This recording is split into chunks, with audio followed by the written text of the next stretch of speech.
मेरे साथ समीउल्लाह रहीम यार खान से इनका दांतों का कोई मसला था और इन्होंने काफ़ी कुछ साल पहले वो दांतों की जो चीज़ थी वो ठीक कराई। हाइजीन प्रॉपर नहीं थी, इनको हेपेटाइटिस सी हुआ। वक्त के साथ फिर उस सी ने इनके जिगर को डैमेज किया, सख्त किया और फिर सकोड़ दिया, यानी कि जिगर सिकुड़ गया, जिसे हम सिरोसिस ऑफ लिवर कहते हैं।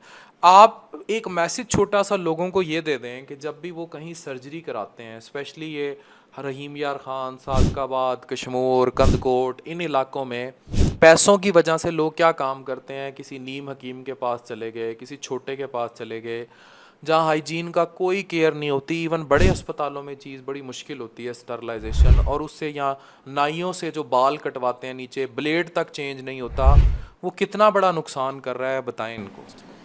मैं तो सर लोगों को यही कहूँगा कि वो अपनी सेहत का ख्याल करें।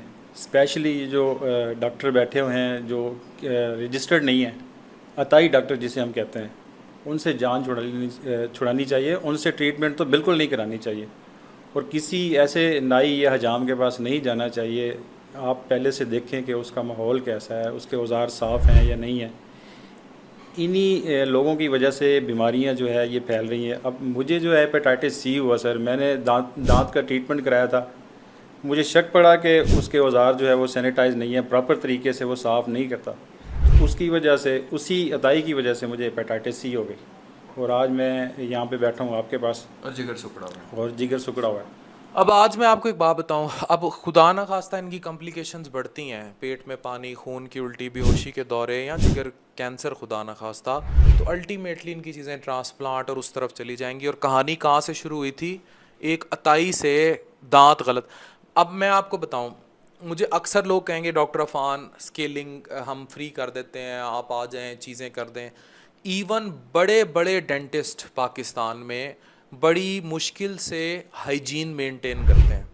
और मैं जब भी अपने दांत का कुछ कराने जाऊं या नाई के पास जाऊं, तो मैंने किट अपनी रखी होती है, दांत का कुछ या किट, उससे मैं फिर स्टरलाइज निकलवाता हूं, या कटवाता भी किसी टॉप वेरिएंट से हूं कि भाई उसने चीज़ों को स्टरलाइज किया हो। और अगर मैं इवन हमारे घर में हम आपस में फैमिली के लोग भी एक दूसरे की कंघी, नेल कटर और ये चीज़ें एक दूसरे की नहीं यूज़ करते। इवन मेरी बेटी मेरी कंघी, मेरा नेल कटर और ये चीज़ें नहीं यूज़ करती, मैं उसका नहीं यूज़ करता। इतना ख्याल रखने की ज़रूरत होती है एक दूसरे के लिए। हम लोग बड़ा, एक ही नेल कटर होगा, वो पूरे मोहल्ले में चल रहा होगा, पता है पड़ोसी मांगने आया होता है नेल कटर तो दे दें।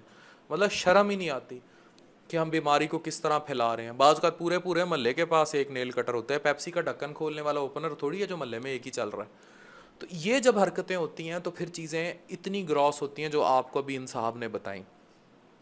इवन आप कोई भी छोटा से छोटा भी डेंचर कराने जा रहे हैं या डेंटिस्ट से कोई procedure, try for disposable kit. उसे कहो भाई आप अपने वो औजार अच्छी तरह वो करें और डिस्पोजेबल किट यूज़ करें। यहाँ तो ये बिल्कुल बाल्टियों में आपको उबाल के दिखा देंगे। उबालने से हेपेटाइटिस सी और बी का जरासीम मरता है, ठीक है? मतलब जाहिलों वाली बात है, दैट इज़ वायरस। वो उबले हुए पानी से नहीं मरेगा सिर्फ, ठीक है?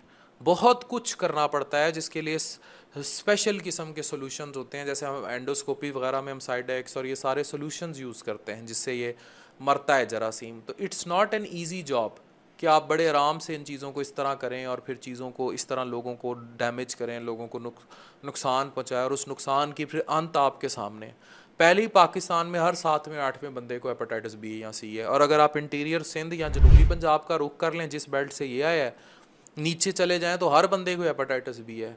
ना माओ की वैक्सीन होती है, ना फिर बच्चा पैदा होता है उसका कोई वैक्सीनेशन स्टेटस है हेपेटाइटिस बी के लिए, ना सी की केयर है। दरख्तों के नीचे नाई बैठे हैं, हजाम बैठे हैं, दांतों वाले बैठे हैं, मर्दाना कमज़ोरी वाले हकीम बैठे हैं, हर तरफ तबाही मचाई हुई है। तो खुदा के लिए ओवरसीज़ पाकिस्तानी स्पेशली जो मुझे इतना फॉलो करते हैं, वो मेरी बातें समझ रहे हैं और सुन रहे हैं। They know what I am telling. वहाँ आपको पता है बाहर ओवरसीज़ इस बात को इंडोर्स करेंगे कि प्रॉपर नाइयों की लाइसेंसिंग है। इस तरह नहीं है कि चाचा बशीर उठा रात को सुबह कंघी और वो लिया और दरख्त के नीचे बाल काटने बैठ गया। यहाँ डेंटिस्ट क्या डॉक्टर ऑपरेशन कर रहे हैं, अताई डॉक्टर, कि वो उनको कोई पाकिस्तान में पूछने वाला नहीं। हेल्थ केयर कमीशन छापा मारता है, छोटे मोटे वो आपस में सेटिंग करके फिर वो स्पेशली सर हमारे इलाकों में बावलपुर डिवीज़न जो है, रीमिर खान, सादी के बाद जहर पीर KPK में भी यही हो रहा इसके है। गिरदनवा में जो इलाके हैं ना सर, वहाँ पे महकमा हेल्थ की तरफ से जो है वो कोई प्रॉपर ऐसा सिस्टम नहीं है। यार महकमा हेल्थ करती है। अब प्रॉब्लम ये है कि जब डिसएमिनेशन इस लेवल पे हो, मैं पंजाब हेल्थ केयर कमीशन के लोगों को जानता हूँ, बहुत अच्छा काम कर रहे हैं, लेकिन मुझे बताएं जब बेईमानी, दो नंबरी, अब कराची में पुलिस नहीं थी जब स्ट्रीट क्राइम बढ़ रहा था, इतना स्ट्रीट क्राइम बढ़ गया। जब चोर ही इतने होंगे, हर शाख पे उल्लू बैठा है, तो हेल्थ किस किस को पकड़ेंगे वो जाके?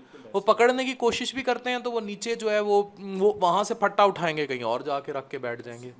इन्होंने पंजाब हेल्थ केयर कमीशन बेचारे को भी इजाब डाला हुआ है। और मैं सच्ची बता रहा हूँ, पंजाब हेल्थ केयर कमीशन ने इस जमन में बहुत काम किया है। मैं ये नहीं कि मैं आपके सामने तारीफ कर रहा हूँ, उन्होंने इतना इन लोगों को पकड़ा जा जाके, लेकिन ये फिर जगह चेंज करते हैं, कहीं और शुरू हो जाए। जब तक लोग नहीं रुकेंगे ना, हेल्थ केयर कमीशन कुछ नहीं कर सकता। सर मेरे ख्याल में तो इनको जो है ना सजाए मौत होनी चाहिए, जिस तरह ये बीमारियां बांट रहे हैं। अब एक चीज़ और नई आई है कि ये जो दूध की दुकानें खुल गई हैं, इतने जानवर नहीं हैं जितना दूध सेल हो रहा है। और यकीन करें, हमने इसको सोशल मीडिया पे, फेसबुक पे बहुत इस मसले को जो है ना पॉपुलर तो किया वो है। कहाँ से आता है दूध? वो केमिकल से बनता है सर, वहाँ पे फैक्ट्रियाँ लगाई हुई हैं लोगों ने। अच्छा, जनूबी और पंजाब? जी सर, वहाँ पे फैक्ट्रियाँ हैं, और 5 किलो दूध में मेरे ख्याल में वो 20 किलो या 1 मन बना लेते हैं। अच्छा, 5 किलो से 40 किलो दूध बन जाता है केमिकल से? जगह कैसे? जगह वो पॉइंट खुले हुए हैं, और सस्ता 120 रुपये 100 रुपये किलो दूध दे रहे हैं जी वो। कैसे बनाते हैं कोई पता नहीं। कोई पता नहीं है सर। मतलब सोशल मीडिया पे तो आप देखते हैं कि ये उसके फार्मूले चल रहे होते हैं, वीडियोस भी चल रही होती हैं, लेकिन फूड अथॉरिटी भी उस पर कोई एक्शन नहीं लेती। उसके अलावा फिर रेडियो वाले देख लें आप, कितनी गंदी गंदी चीज़ें जो है स्कूलों के बाहर खड़े होते हैं, बच्चों को खिला रहे होते हैं। मेरी वालदैन से ये गुजारिश है कि खुदारा अपने बच्चों का ख्याल करें। अल्लाह ना करे कि उससे पहले वो किसी मूजी मर्ज़ में मुब्तला हो जाएं और बाद में आपको पछताना पड़े। लोगों को ख्याल करना चाहिए, अपने बच्चों का भी। इस तरह जो लोग हैं उनके खिलाफ़ एक्शन लेना चाहिए। सिविल सोसाइटी का ये काम बनता है सर कि उनके खिलाफ़ एक्शन लें, प्रॉपर उनके खिलाफ़ रिपोर्टिंग हो। महकमों को भी जो है वो एक्शन लेना चाहिए। बात ख़त्म।